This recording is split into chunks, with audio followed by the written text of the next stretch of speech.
Good afternoon, John. I hope you're well. It was nice to meet you earlier, and thank you for dropping the car off. As you can see, it's made it up onto the lift. We've got the service kind of underway. The first part is to renew the brake fluid. So we've got a pressure bleeder here going up onto the reservoir, and it's pushing the fluid through into the drain there. We actually measured the water content of the brake fluid, and it was over 4%. So that tells me that this brake fluid hasn't been changed in quite some time. So I'm going to flush quite a bit through and try and get as much of the old stuff out as possible. But it's absolutely crucial to change the brake fluid every year.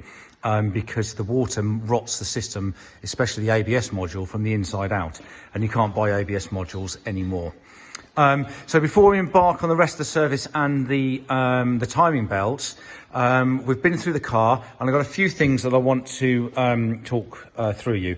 I'm going to send you a picture of this so you can refer back to it at your leisure. First thing on the list are the engine mounts. So you've got the block of the engine here, and you have an arm. It's the same one mirrored on the other side, and then it's attached to the chassis through this rubber mount here. And you can see here the mount's actually, or the centre's dropped all the way through, and it's pulled the rubber with it. It's the same story on the other side. These are the very early mounts, and they were revised partway through the production run to a later style mount. So they're going to need to be changed at some point. It is a DIY job if you wanted to do, as long as you can get the under tray off. You can just put a trolley jack on the engine, and then just unscrew this, and then lift the mount out through there. We've got a couple of leaks in the engine to talk to you about. First one over here, so you can see AC compressors. It's slightly damp, so you can see a little bit of oil staining here, and it's coming out of the left-hand cam seal at the top here. So let's just try and refocus. Oops, sorry, dropped my phone then. Just try and refocus the phone there, but there's a tiny bit of, just up there, there's a tiny bit of oil coming out the cam seal. You can see it dropping on the bottom of the head there, just there. It's not that bad, and certainly nothing to worry about at the moment, but probably your next belt service in 3 years' time, you're going to need to do timing belts. What is of concern at the moment is this leak in the bell housing here. So if I just roll back here, you've got the engine on the right hand side here, and the gearbox here. And this is a bell housing with all the clutch and flywheel and release bearing in.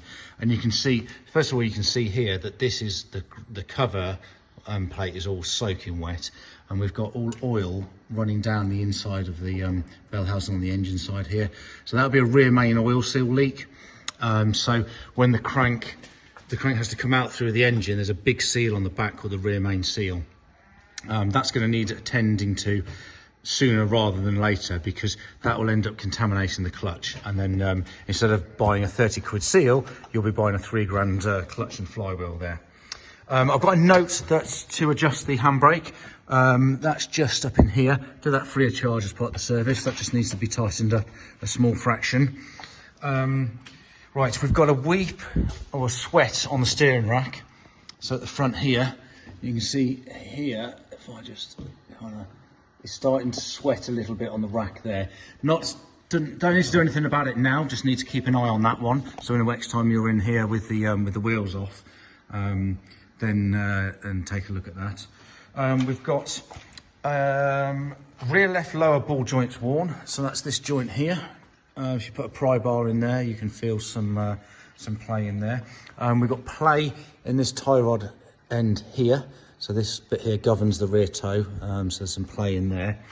And there's a little bit of play in the wheel bearing. So if you grab the wheel on the 12 and 6 o'clock position, and put your finger in between the disc and the caliper, you can feel it pinching you as you rock the wheel. It's not bad at the moment, but it's certainly not going to get any better. All these things here are easy DIY stuff. Even the wheel bearing is an easy DIY for you. And the last thing to note are these tyres. Now, I did you mentioned that you were going to replace the tyres. These are utterly lethal. They're rock solid. I think they're original to the car.